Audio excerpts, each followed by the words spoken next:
La misma mano que secaba mis lágrimas era la que, en secreto, afilaba el puñal para clavarlo en mi espalda. Y yo, en mi ciega devoción, la llamaba mi mejor amiga. No era una metáfora. Era la cruda y helada verdad que tardé demasiado en comprender. El eco de su risa, que una vez fue la banda sonora de mis días más felices, se convirtió en el preludio de mi destrucción. Me culpó de su infelicidad, de sus fracasos, de las sombras que ella misma había invitado a su vida, y lo hizo con una sonrisa, mientras me ofrecía un hombro sobre el que llorar por heridas que ella misma infligía.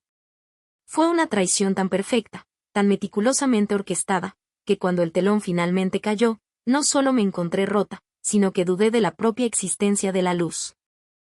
Me convenció de que yo era el problema, de que mi esencia estaba contaminada, de que mi amor era una carga. Y durante un tiempo insoportablemente largo, le creí. Toqué fondo el día en que, mirándome al espejo, no reconocí a la persona que me devolvía la mirada. Solo veía un recipiente vacío, lleno de las mentiras que ella había vertido en él. Ese fue el comienzo de mi final, o eso pensaba yo.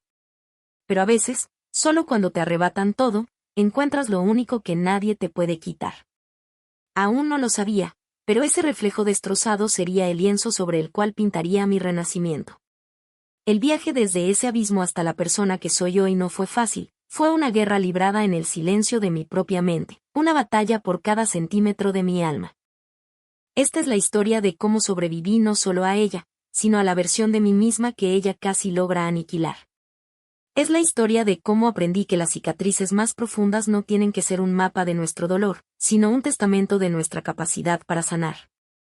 Antes del cataclismo, existía un mundo bañado en una luz dorada y cálida. En ese mundo, Ana era mi ancla, mi confidente, mi hermana elegida. Nuestra amistad era un tapiz tejido con hilos de sueños compartidos y secretos susurrados en la oscuridad. Nos conocimos en la universidad, dos almas idealistas convencidas de que podíamos cambiar el mundo, o al menos, nuestro pequeño rincón de él. Compartíamos un minúsculo apartamento que olía a café barato y a esperanza. Pasábamos noches enteras planificando nuestro futuro, dibujando en servilletas los planos de una pequeña librería café que llamaríamos El Refugio. Sería un santuario para los amantes de las palabras y el aroma a grano recién molido. Ella sería la experta en café, con su paladar exquisito y su pasión por los baristas. Yo, la curadora de historias, la que seleccionaría cada libro como si fuera un tesoro. Era nuestro sueño conjunto, el pegamento que unía nuestras vidas. Recuerdo su entusiasmo, sus ojos brillando mientras describía el tipo de tazas que usaríamos, el arte que colgaríamos en las paredes.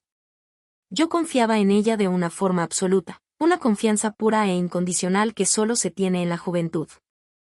Le conté mis miedos más profundos, las inseguridades que me mantenían despierta por la noche.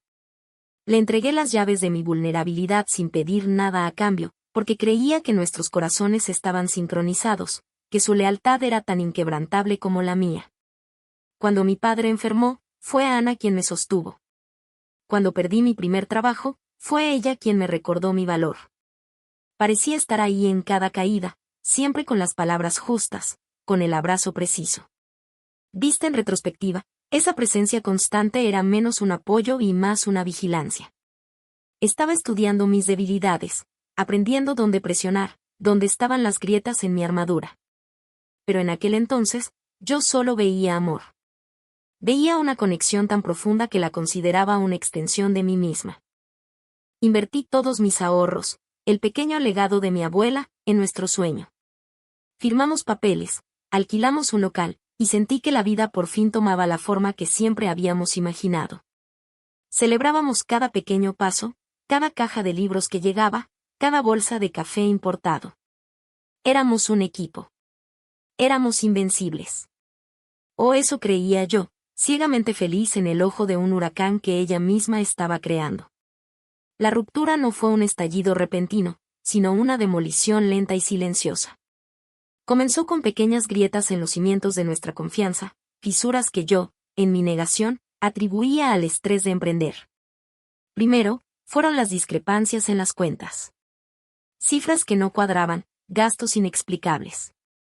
Cuando le preguntaba, Ana siempre tenía una excusa convincente, una sonrisa tranquilizadora y un no te preocupes, yo me encargo. Y yo le creía. ¿Por qué no iba a hacerlo? Luego, fueron los proveedores.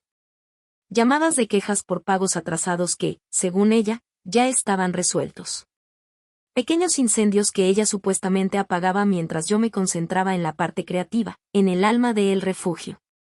Me estaba aislando sutilmente, asumiendo el control de las finanzas y la logística, dejándome a mí en una burbuja de libros y sueños, completamente ajena a la podredumbre que crecía debajo. El verdadero golpe, el que hizo temblar mi mundo hasta derrumbarlo, llegó a través de una llamada. Era el señor Méndez, el dueño del local. Su voz era fría, desprovista de la amabilidad que siempre nos había mostrado. Señorita, lamento informarle que el proceso de desalojo es inminente. 3 meses de alquiler sin pagar es inaceptable. El teléfono se me resbaló de las manos. 3 meses. Imposible. Yo misma había transferido el dinero a la cuenta conjunta cada mes. Le había preguntado a Ana directamente, y ella me había mostrado confirmaciones falsas, correos electrónicos manipulados. La confronté esa misma tarde. La encontré en la librería, colocando libros con una calma que me heló la sangre. Cuando le mostré el aviso de desalojo, su rostro no mostró sorpresa, sino una especie de alivio calculado. Y entonces, la máscara se cayó. Quizás este sueño era demasiado grande para ti, dijo, su voz suave pero afilada como un cristal roto. No todos están hechos para esto. Te agobiaste. Te perdiste. Yo solo intenté protegerte, pero te convertiste en una carga. Cada palabra era un golpe físico. Me acusó de ser negligente, de ser emocionalmente inestable, de haber saboteado nuestro proyecto con mi falta de visión para los negocios. Tergiversó cada momento de vulnerabilidad que yo le había confiado, usándolos como armas. Mi dolor por la enfermedad de mi padre se convirtió en una distracción irresponsable. Mis inseguridades creativas, en una falta de compromiso. Estaba reescribiendo nuestra historia frente a mis ojos, pintándome como la villana de mi propia tragedia. Esa noche descubrí la verdad completa. No solo no había pagado el alquiler, sino que había estado desviando fondos a una cuenta personal durante meses. Había acumulado deudas a nombre de nuestra empresa, arruinando mi crédito y mi reputación. No fue un error.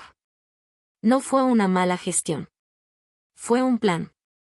El refugio nunca fue nuestro sueño. Fue su vehículo para destruirme. El mundo después de Ana se volvió un lugar silencioso y monocromático. El cierre de la librería no fue solo la pérdida de un negocio, fue la muerte pública de mi sueño y la aniquilación de mi identidad. Cada cartel de se alquila en la ventana de nuestro antiguo local era una lápida con mi nombre grabado en ella. Caí en un abismo tan profundo que la luz parecía un recuerdo lejano, una fantasía de otra vida. Los días se fusionaron en una masa indistinguible de apatía y dolor. Dejé de contestar el teléfono, de abrir las cortinas. La oscuridad se convirtió en mi única compañera, porque en ella no tenía que enfrentarme al reflejo de mi propio fracaso.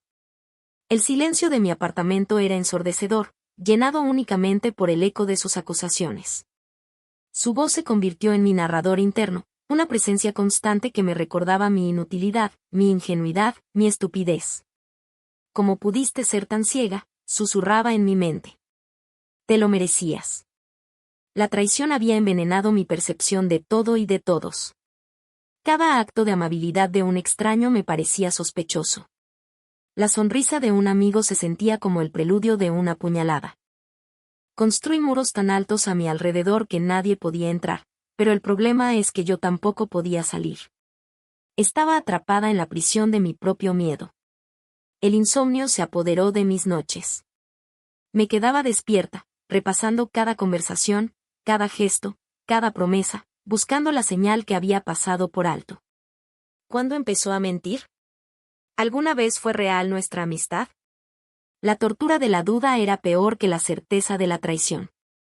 Me sentía despojada, no solo de mi dinero y mi sueño, sino de mis propios recuerdos.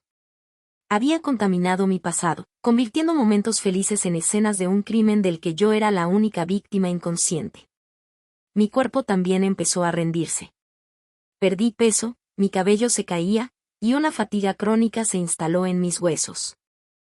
Era como si mi alma, al marchitarse, estuviera llevándose consigo mi vitalidad física. Hubo días en los que la simple tarea de levantarme de la cama se sentía como escalar una montaña.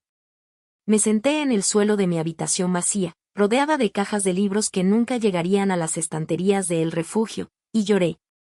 No fue un llanto liberador, sino un llanto seco, vacío, el sonido de la desesperanza absoluta. Había tocado fondo. Me había convertido en la persona rota y patética que Ana me había dicho que era.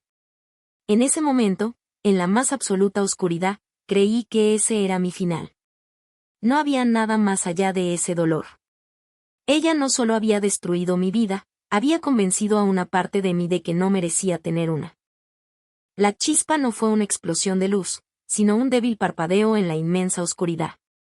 Llegó de la forma más inesperada, no en un gran gesto de intervención, sino en la quietud de una tarde lluviosa.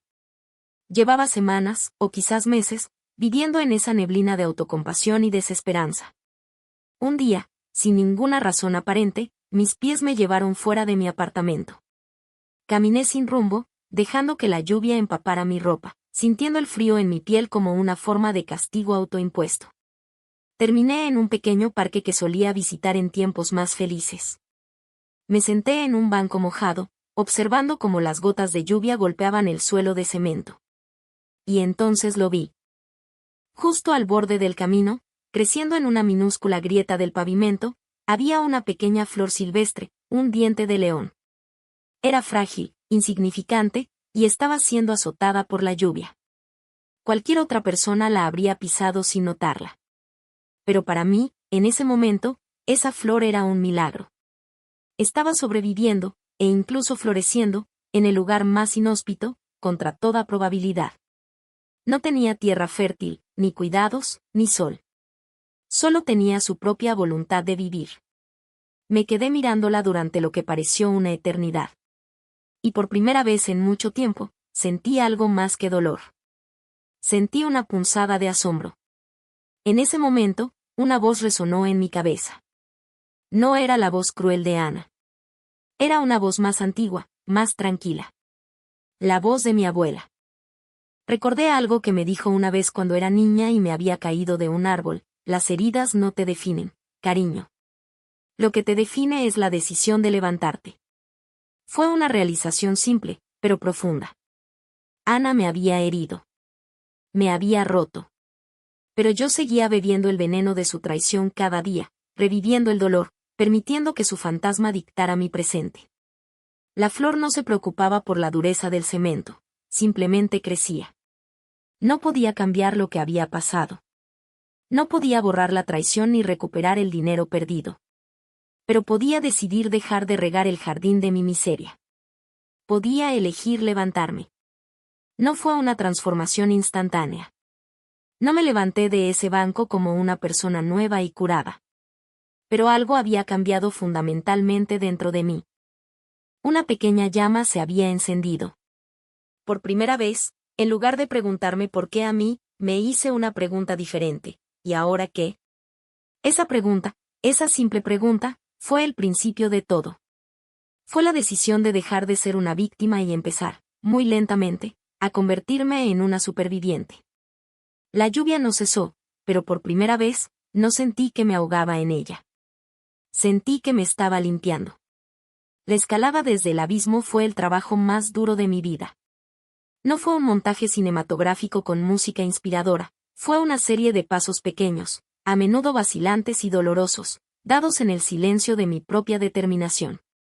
La primera victoria fue abrir las cortinas. Dejar que la luz del sol entrara en mi apartamento fue un acto de desafío contra la oscuridad que se había convertido en mi zona de confort. Dolió. La luz parecía demasiado brillante, demasiado alegre para el estado de mi alma, pero no las volví a cerrar. Luego, empecé a reconstruir rutinas. Obligarme a levantarme a la misma hora cada día, ducharme, vestirme, incluso si no tenía a dónde ir. Eran actos mundanos, pero representaban un compromiso conmigo misma, una declaración de que mi vida todavía importaba. El siguiente paso fue enfrentar las cajas de libros, los restos de mi sueño destrozado. Durante semanas, las había evitado como si fueran radiactivas. Una noche, respiré hondo y abrí una. El olor familiar de papel y tinta me golpeó, y con él, una ola de dolor. Pero en lugar de ahogarme en él, decidí hacer algo. Comencé a catalogar los libros uno por uno. Creé una pequeña tienda en línea, sin expectativas, simplemente como una forma de darles a esas historias el hogar que yo no pude construirles. Cada libro vendido era más que una transacción, era un pequeño acto de liberación, una forma de convertir los escombros de mi pasado en el capital para mi futuro. Empecé a escribir de nuevo. Al principio, solo eran páginas y páginas de ira, de dolor, de confusión. Vertí todo el veneno en el papel hasta que sentí que no quedaba nada dentro. Luego, lentamente, mis palabras comenzaron a cambiar. Empecé a escribir sobre resiliencia, sobre la extraña belleza que se puede encontrar en las grietas, sobre la fuerza de un diente de león creciendo en el cemento. Compartí algunos de mis escritos en un blog anónimo. Y la gente respondió. Extraños de todo el mundo me escribían para decirme que mis palabras les habían ayudado, que se sentían menos solos. Estaba creando una nueva comunidad, una basada no en sueños compartidos, sino en cicatrices compartidas. El proceso no fue lineal. Hubo días terribles, días en los que la sombra de Ana se cernía sobre mí y la duda me paralizaba. Días en los que me sentía como un fraude, hablando de fortaleza mientras todavía me sentía frágil. Pero la diferencia era que ya no me quedaba en el suelo. Me permitía sentir el dolor, y luego me levantaba de nuevo. Cada vez, me levantaba un poco más rápido, un poco más fuerte. Estaba reconstruyendo mi autoestima, no sobre la base de la aprobación de otros, sino sobre la evidencia de mi propia resiliencia. Ladrillo a ladrillo, estaba construyendo un nuevo refugio, uno dentro de mí misma, uno que nadie podría volver a destruir. El clímax de mi redención no fue una confrontación ruidosa, sino un momento de profunda y silenciosa victoria personal. Mi blog había crecido más allá de mis sueños más salvajes. Lo que comenzó como un diario anónimo se había convertido en una plataforma para miles de personas, un espacio para hablar de traumas, de sanación y de la fuerza del espíritu humano. Me invitaron a dar una charla en un evento local sobre emprendimiento y resiliencia. La idea me aterrorizaba. Hablar en público, ser vista, ser vulnerable de nuevo. Era todo lo que había evitado durante años. Pero una parte de mí sabía que tenía que hacerlo. Era el último muro que debía derribar. La noche del evento, mi corazón latía con fuerza contra mis costillas. El auditorio estaba lleno. Las luces me cegaban. Mientras me acercaba al podio, escaneé las caras del público, buscando un ancla, una sonrisa amiga. Y entonces la vi. Sentada en la tercera fila, estaba Ana. El aire se me escapó de los pulmones. Por un instante, el pánico me inundó. El viejo guión comenzó a sonar en mi cabeza, la duda, el miedo, la voz que me decía que no era suficiente. Parecía que el tiempo se había detenido. Nuestros ojos se encontraron a través de la sala. No sé por qué estaba allí. Quizás por curiosidad, quizás un amigo en común le había contado, o quizás, en alguna parte retorcida de su ser, había venido esperando verme fracasar, para validar la narrativa que había construido sobre mí. En su rostro vi una mezcla de sorpresa y algo que no pude descifrar. Pero entonces, algo extraordinario sucedió dentro de mí. La miré, realmente la miré, y no sentí el ardor del odio. No sentí la punzada de la traición. No sentí nada. Era como mirar a una extraña. Todo el poder que había tenido sobre mí, todo el control emocional, se había desvanecido. Se había convertido en un simple fantasma de mi pasado, una nota a pie de página en una historia que ahora era mucho más grande que ella. En ese silencio cargado, me di cuenta de que mi sanación estaba completa. Mi victoria no era demostrarle que estaba equivocada. Mi victoria era que su opinión ya no importaba. Respiré hondo, rompí el contacto visual y me volví hacia el público, hacia mi presente, hacia mi futuro. Una calma serena me invadió. Y hablé. No desde un lugar de ira o de victimismo, sino desde un lugar de fuerza ganada con esfuerzo. Conté mi historia, la historia de la caída y la reconstrucción, sin mencionar su nombre. Porque esta ya no era su historia. Era la mía. Cuando terminé, el auditorio estalló en aplausos. Pero el único sonido que realmente importaba era el silencio pacífico dentro de mi propio corazón. Había llegado a la cima de mi montaña personal, y la vista era hermosa. Mi vida ahora es un lugar tranquilo, iluminado por una luz suave y constante que emana de mi interior. La cicatriz que dejó la traición de Ana sigue ahí. No desapareció por arte de magia. Pero ya no duele al tocarla. Se ha convertido en un recordatorio, no de la herida, sino de mi capacidad para sanar. Es un mapa de mi viaje, una prueba tangible de que sobreviví a la tormenta. He aprendido que la verdadera fortaleza no es la ausencia de miedo o de dolor, sino la decisión de seguir adelante a pesar de ellos. Aprendí que el perdón más importante no es el que se le concede al que te hirió, sino el que te concedes a ti misma por haber confiado, por haber sido vulnerable, por haber sido humana. Me perdoné por no haber visto las señales, y en ese perdón, encontré la libertad.